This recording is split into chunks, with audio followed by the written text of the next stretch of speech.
30 April 2026 ती जबलपूरची संध्याकाळ.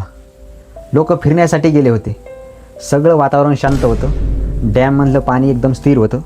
पण ती संध्याकाळ अशी झाली की सगळ्यांच्या मृत्यूची एक संध्याकाळ ठरली.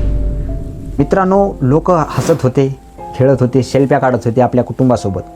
पण त्यांना माहीत नव्हतं की आपल्यासोबत नेमकं काय होणार आहे. अवघ्याच काहीच मिनिटामध्ये एक असं वादळ आलं आणि त्या वादळामध्ये ती जहाज पलटी झाली. आणि जहाज पलटी झाल्यामुळे 11 लोकांचा जीव गेला आहे. आता नेमकं ते ज्या जहाज पलटी होण्याच्या पाठीमागं कारण नेमकं निसर्गाचं आहे का कोणाच्या तरी चुकीमुळं झालं हे आपण आज या व्हिडिओमध्ये बघणार आहोत. तर हा व्हिडिओ शेवटपर्यंत बघा. तर भावांनो, धक्कादायक गोष्ट म्हणजे अशी होती की हवामान विभागाने अगोदरच हाय अलर्ट जारी केलं होतं. म्हणजेच प्रशासनाला माहीत होतं की वादळ येणार आहे. मग तरीसुद्धा हे जहाज पाण्यात कसं काय गेलं आणि नेमकं का जाऊ दिलं. आणि दुसरी गोष्ट म्हणजे अशी की ओव्हरलोडिंग.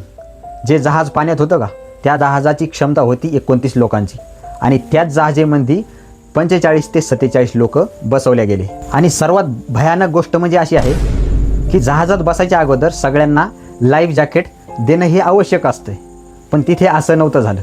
ज्यावेळेस ते जहाज बुडायला लागलं का, त्यावेळेस ते कर्मचारी जहाजामध्ये लाईफ जॅकेट वाटू लागले. आता मला सांगा, 29 लोकांची ही जहाज आता 40 ते 47 लोकांना लाईफ जॅकेट कुठून देणार. मग तिथं असं झालं, काहींना जॅकेट भेटले आणि काहींना भेटलेच नाही.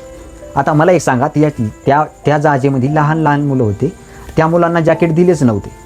मग प्रश्न असा आहे की हे नेमकं ते म्हणजे जहाजाचे जे कर्मचारी आहेत हे लोकांच्या जीवाशी खेळत होते. एकदम मला तर असं वाटतं की हे निव्वळ निष्काळजीपणा आहे. मित्रांनो, या दुर्घटनेत एक अशी कहाणी समोर आली, जी कहाणी ऐकली ना तर तुमच्यासुद्धा डोळ्यात पाणी येईल. एक आई आपल्या चिमुकल्या 4 वर्षाच्या बाळाला घेऊन जेव्हा वादळ आलं, जी जहाज डगमगू लागली, तेव्हा त्या आईला वाटलं की ह्या आता आपली परिस्थिती आपल्या हातात नाही. मृत्यू डोळ्यासमोर दिसत असताना त्या आईने हार मानली नाही. त्या आईने आपल्या 4 वर्षाच्या बाळाला आपल्या घट्ट मिठीत बांधलं आणि आपल्या जवळ घेतलं. आणि तिच्या अंगात लाईफ जॅकेट तर होतं, पण ते लाईफ जॅकेट पण असं होतं की ते बरोबर लावलेलं नव्हतं. मग हे नेमकं त्या धावपळीमध्ये आता यांना आपल्याला तर आपण ते कधी लाईफ जॅकेट बघितलंच नसतं, त्याच्यामुळे आपल्याला ते माहीत नाही की कसं बांधायचं.